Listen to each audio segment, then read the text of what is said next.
दोस्तों, हम में से अधिकतर लोगों की तरह जोआना जेस्ट, जो कि एक मेडिकल स्टूडेंट थी, वो भी वीक फोकस और कंसंट्रेशन की प्रॉब्लम से बहुत परेशान थी। उन्हें भी अपनी स्टडीज में फोकस करने में बहुत मुश्किल होती थी। लेकिन उन्होंने एक दिन डिसाइड किया कि अब बहुत हुआ, मैं अपना फोकस और कंसंट्रेशन और ज्यादा खराब नहीं होने दे सकती, मैं इसे ठीक करके ही रहूंगी। तो कुछ सालों की रिसर्च में जोआना कुछ ऐसी टेक्निक्स ढूंढ पाई जिनसे उन्हें एक एवरेज स्टूडेंट से एक स्मार्ट और फोकस स्टूडेंट बनने में मदद मिली, जिससे उन्होंने सिर्फ फोकस नहीं बल्कि लेजर शार्प फोकस डेवलप किया। अब क्योंकि आजकल हम में से अधिकतर लोग वीक फोकस और वीक कंसंट्रेशन की वजह से अपनी स्टडीज या वर्क में फोकस नहीं कर पाते, और तो और इवन पॉपुलर साइंस मैगजीन के अकॉर्डिंग आज के वक्त में एक अडल्ट पर्सन सिर्फ 40% ही अपना दिमाग फोकस करने में इस्तेमाल कर पाता है, जिसकी वजह है distractions like social media, phone, TV, gaming gadgets etcetera. तो इसी वजह से जोआना जेस्ट ने सोचा कि मैं अपनी ही तरह दुनिया भर के स्टूडेंट्स और लोगों का focus and concentration laser sharp बनाने में उनकी हेल्प करूंगी। जिसके लिए जोआना ने बुक लेजर शार्प फोकस लिखी,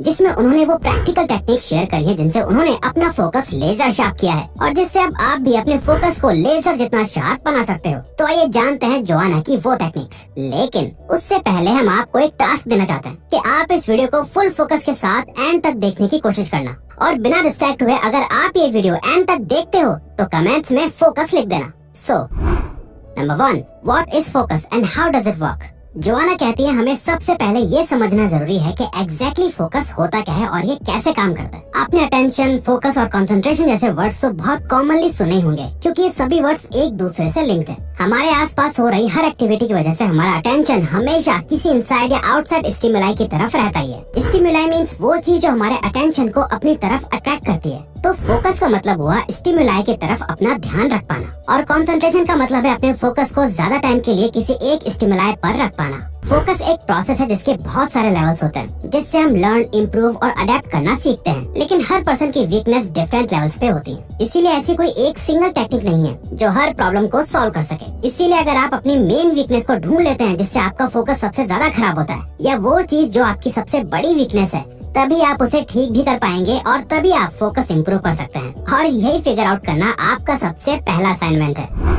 specific situation and problems in your system. Focus खराब होने का रीजन होता है हमारे ऑटोमेटिक या इंटेंशनल अटेंशन का डिस्टर्ब होना। ऑटोमेटिक अटेंशन हमारे आसपास हो रही किसी ऐसी एक्टिविटी से अपने आप डिस्टर्ब हो जाता है जिससे हमारे दिमाग को कोई खतरा फील हो। पर इंटेंशनल अटेंशन डिस्टर्ब होने का मतलब होता है जब हम किसी रीजन से 10 मिनट से ज्यादा किसी टास्क पर ध्यान ना दे पाए, या हम बार बार डिस्ट्रैक्ट हो रहे हैं अपने आप ही। इंटेंशनल अटेंशन डिस्टर्ब होता है हमारे एनवायरमेंट जोन, हमारी बॉडी जोन और हमारे माइंड जोन के अफेक्ट होने से। एनवायरमेंट जोन हमारे आसपास हो रही हर एक्टिविटी के साथ साथ और बहुत सारे फैक्टर्स पे डिपेंड करता है, जैसे कि बाहर का वेदर और टेम्परेचर। और बॉडी जोन से सीधा मतलब है कि हमारी बॉडी किस स्टेट में है, बीमार होने से या अनकंफर्टेबल पोजीशन में बैठना, सब कॉमनली बॉडी जोन की प्रॉब्लम्स है। और हमारा mind zone stress, anxiety, overthinking जैसे फैक्टर से भी डिस्टर्ब होता है। तो ये एनालाइज करना जरूरी है कि आप इन तीनों में से किस जोन की वजह से फोकस नहीं कर पाते हो। इस चीज को समझने के लिए जोआना डिस्ट्रैक्शन लॉक को यूज करने का सजेशन देती है। डिस्ट्रैक्शन लॉक का मतलब है कि आप कब, कहाँ, किस एक्टिविटी में और किस जोन के डिस्टर्ब होने की वजह से अपना फोकस खोते हो। आप इस चीज को एक रेगुलर चार्ट पर लिख लें।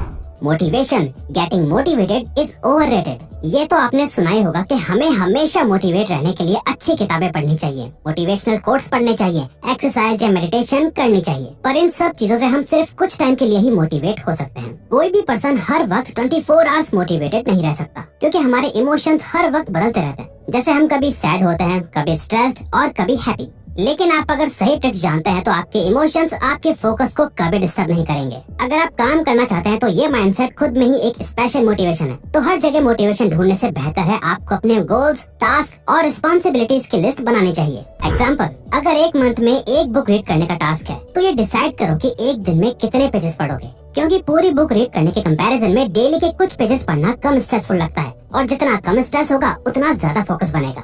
हम इंट्रिंसिक और एक्सट्रिंसिक फैक्टर से ही मोटिवेट होते हैं। इंट्रिंसिक मतलब जो मोटिवेशन हमारे अंदर से आती है, जैसे कि विल पावर, पैशन या डिजायर से, और एक्सट्रिंसिक मतलब जब हमें किसी प्राइज, रिवॉर्ड, एप्रिसिएशन और पनिशमेंट की उम्मीद होती है। हमें इंट्रिंसिक और एक्सट्रिंसिक ये दोनों को कंबाइन करके खुद को मोटिवेट रखने से ज्यादा डिसिप्लिन रखना चाहिए। जैसे कि अगर आप किसी टास्क को करना चाहते हैं तो साथ में खुद को पुश करने के लिए एक रिवॉर्ड भी रखें। Build an environment that facilitates your focus. Surrounding में कुछ भी होने से आपका मूड, स्टेट ऑफ माइंड या कंफर्ट अफेक्ट होता ही होगा। हर एक्टिविटी के लिए अलग कंडीशन चाहिए होती है। वैसे ही फोकस करने के लिए भी एक सुटेबल एनवायरनमेंट मिलना बहुत जरूरी है। आप काम करते वक्त कोई भी ऐसे रूम में फोकस या कंसंट्रेट नहीं कर पाएंगे जहाँ आर्ग्यूमेंट, लड़ाई या हल्ला हो रहा हो। फोकस करने के लिए स्पेस ऐसा होना चाहिए जहाँ कोई भी डिस्टर्बिंग फैक्टर ना हो और हमारा एनवायरनमेंट, बॉडी और माइंड जोन अफेक्ट ना हो।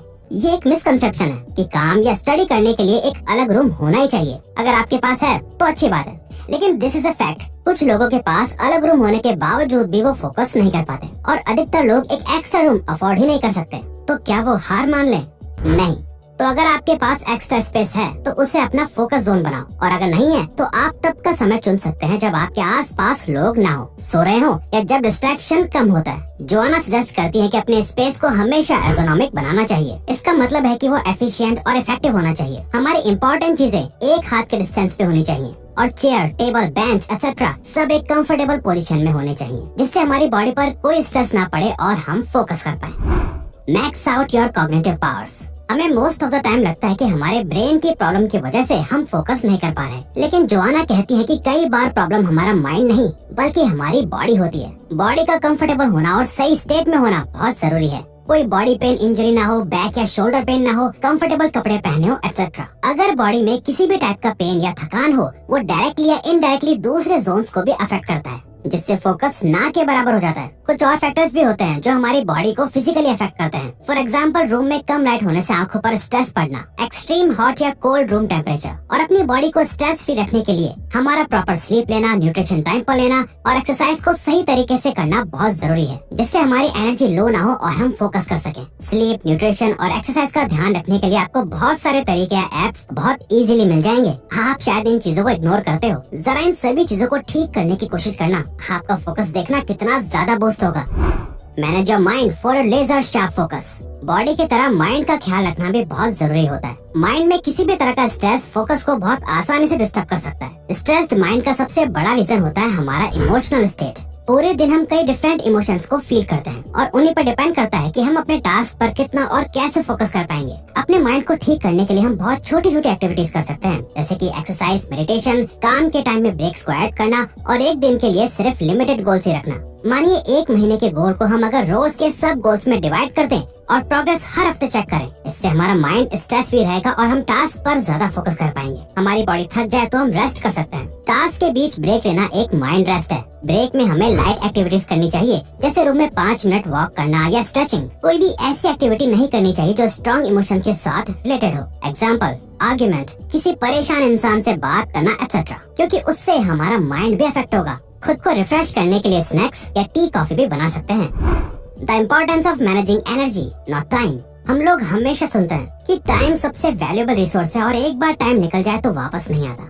अक्सर लोगों को टाइम मैनेज नहीं करना आता है, पर उन्हें टाइम की वैल्यू जरूर होती है। कुछ गुड स्ट्रेस होते हैं जो हमें टाइम से काम खत्म करने के लिए मोटिवेट करते हैं, लेकिन अगर यही स्ट्रेस गुड से अगली में बदल जाए तो टास्क कंप्लीट करना मुश्किल हो जाता है। पूरे दिन हमारे एनर्जी लेवल्स एक जैसे नहीं होते, तो ये तो नियर टू इम्पॉसिबल है कि हम दिन का 80 to 90% टाइम टास्क करने में ही स्पेंड कर सकें। तो आपको अपना टाइम मैनेज करने से ज्यादा अपने एनर्जी मैनेज करने में फोकस करना चाहिए। सी, पूरे दिन टाइम एग्जैक्ट वैसा ही चलता है जैसे चलता आ रहा है, लेकिन आपके energy levels up and down होते रहते हैं। तो आपको ये देखना है कि आपके एनर्जी लेवल्स सबसे ज्यादा हाई कब रहते हैं, और उस वक्त आपको वो टास्क करने हैं जो आपसे आपकी सबसे ज्यादा एनर्जी मांगते हैं। और जब एनर्जी डाउन होती है तो उस वक्त सबसे कम एनर्जी वाले टास्क को करना चाहिए।